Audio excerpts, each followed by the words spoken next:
The second most important thing that you can do as one interested in experiencing greater inner peace and interested in developing a greater sense of spiritual awareness, one of the second best things you can do, aside from practicing effective meditation daily, is to remember throughout the day to see the people that you interact with and the situations that you find yourself in.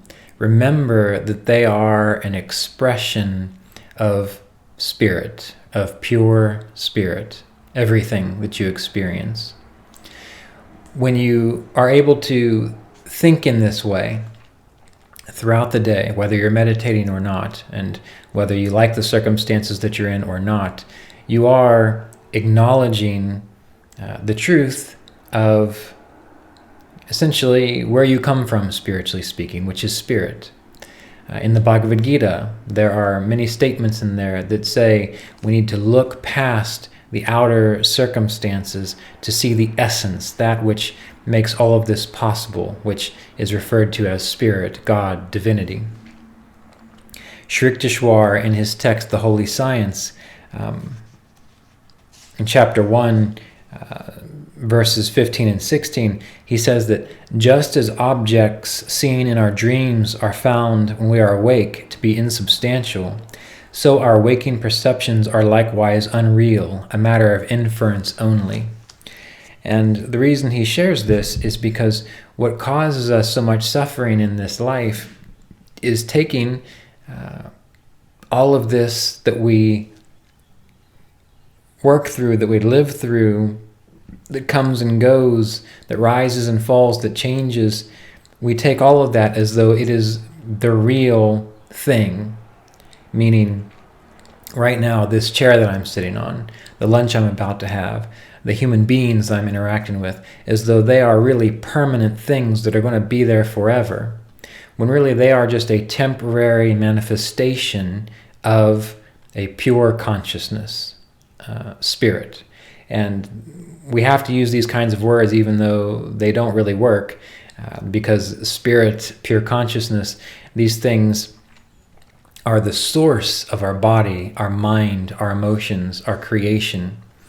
And if we're living through just the personality, I mean, we think only our personality is real, well then it's very, very hard to comprehend or even experience the fact that there is an essence, a spiritual being, a pure consciousness from which all of this comes, or a divinity from which all of this comes.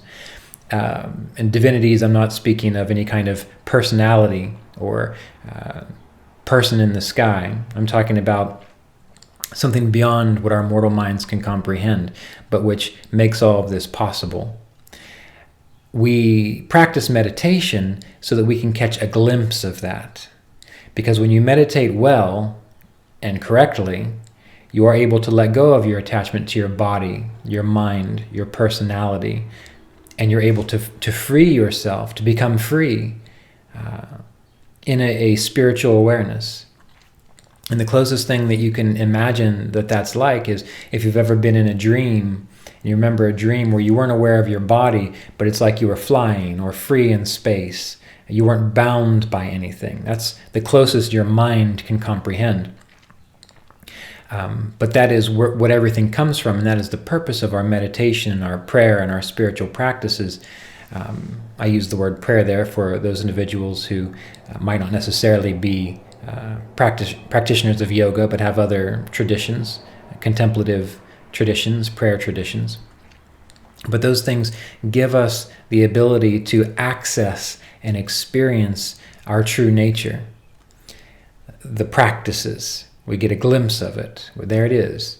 And then as we interact with our life, that's what makes real spiritual growth so rare in people. Because it's not just meditating, it's also, while you are engaged in this experience, it's doing your best to remember that this is all spirit. Just like when you look at the ocean or the river, and there's waves. Those waves are the water of the river, are the water of the spirit. Your personality, your mind, your body, your experiences are just the waves on this essence of what you are, this pure being of what you are. And so to develop greater inner peace and spiritual awareness, you have to start directing your attention away from the temporary wave which rises and falls, and give your attention as much as you can to that understanding, that realization that all of this is spirit. The light you see in other people's eyes is spirit. Everything that happens is from pure consciousness and spirit. And again, why is that so hard? Because it's like being in a dream and remembering for an instant that you're dreaming. But usually when you're in a dream, there's like an inertia there which keeps you locked in the idea of dreaming. And so it takes effort. No, I'm dreaming. And you keep moving. No, I'm dreaming. You have to keep telling yourself. And that can be exhausting in the beginning when you don't feel you have the strength or the power to do that. But the way you get that strength and that power is to try a little bit at a time. So if we're going to look at this world as a dream and not using that as an excuse to not participate and not be responsible while you are relating to the dream, you still are responsible, you still participate, because if you can participate, be responsible, be engaged while still knowing it is a dream, that is a wonderful practice for truly becoming free, as they would call sannyasi in yogic traditions, a free being. Because then you're not trying to escape from anything. You're not trying to say, I need to get away from all this so I can experience freedom. It's no, I've meditated, I've experienced freedom of the body, of the mind, but now I can interact with individuals, see them as the waves of spirit that they are, see the light in their eyes as the same light that is in my eyes, that is the same light in all beings everywhere, that is the same light that allows this earth to spin and the galaxy to move through space, everything. If you can live responsibly, actively, with that knowing that all is spirit, you have to remind yourself constantly until it becomes natural to where it's just you recognize it, which means if someone does something to you that you don't appreciate, rather than clicking into anger, I can't believe they did that, to little me mode, you just recognize, well, that's spirit, and you respond appropriately. That's all. And you move on. And you develop greater inner peace because you are seeing things from a proper perspective, rather than from that perspective of the poor, scared, limited human being that most of the time everyone else seems to think that you and I and everyone else are.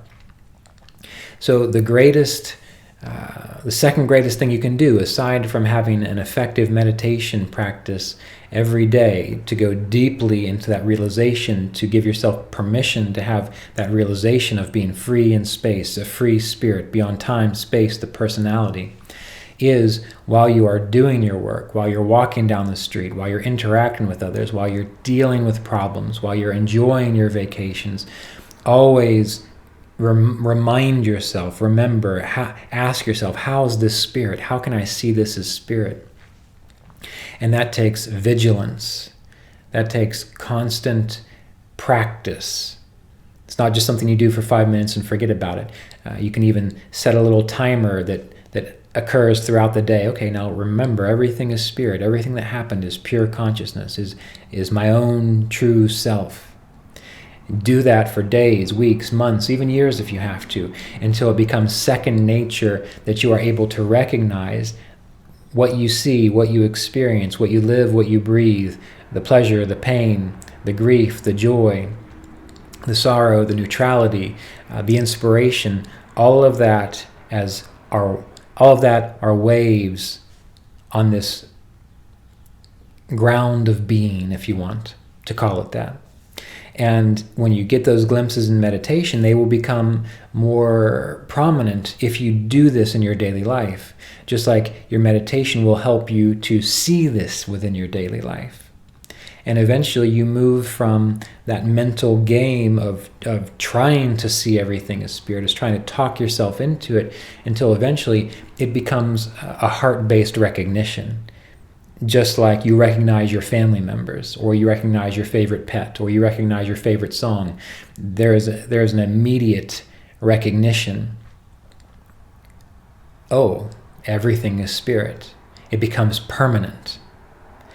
And then you're on a whole other level with your spiritual growth practices, whether it be prayer or meditation or religious observances or the practice of yoga. But then you have a whole other vantage point of life and what it's all about. And from that vantage point, you tend to have more inner peace and clarity. But it is hard work, especially if you're not used to thinking this way. And it's hard work as well because you have to break through that habit of just trying to convince yourself. You've met people that they're all positive all the time, but when you listen to them, in the back of their mind that they're really just still trying to talk themselves into that. They're not really internally positive. They still have a lot of doubt and a lot of lack of faith, and they don't really necessarily 100% believe what they say, but they're trying to, which is important, but you can't do that. You need to recognize when you are simply just trying to talk yourself into it, recognize that is an important stage, but at some point in time, you have to give yourself full permission to simply believe it, to simply experience it, to simply allow it and see what happens. And then to have the strength to be vulnerable while you grow into that realization. Because there will be moments in time when you have a sense that everything is spirit, but then something will occur and will knock you back, and you'll say, how can that even be how is that even possible that is spirit? What just happened here? And rather than put on a fake smile and try to talk yourself into it, pull back and really contemplate it. Really ask, how is that spirit? So you get the direct understanding of it. And if you need to learn how to contemplate in that way, please see the book Kriya Yoga Vichara that I wrote. Kriya Yoga Vichara. There's a section in there specifically on contemplation, and that will help you to actually grow into the process rather than pretend. Pretend in the beginning, because that's what you need to do. But eventually, you really have to develop a sense of trust, and that will include a period of vulnerability where you might get hurt every now and then, and it might not feel so good. But that's part of growing. That's part of growing. And it's part of growing to mental, emotional, physical, and spiritual maturity so that you can embody and fulfill the reason you have a human experience, the reason you have a human body right now. So consider this along with your regular meditation practice. And if you like, let me know how you do with it and what does happen when you're really able to activate and practice what we've been discussing.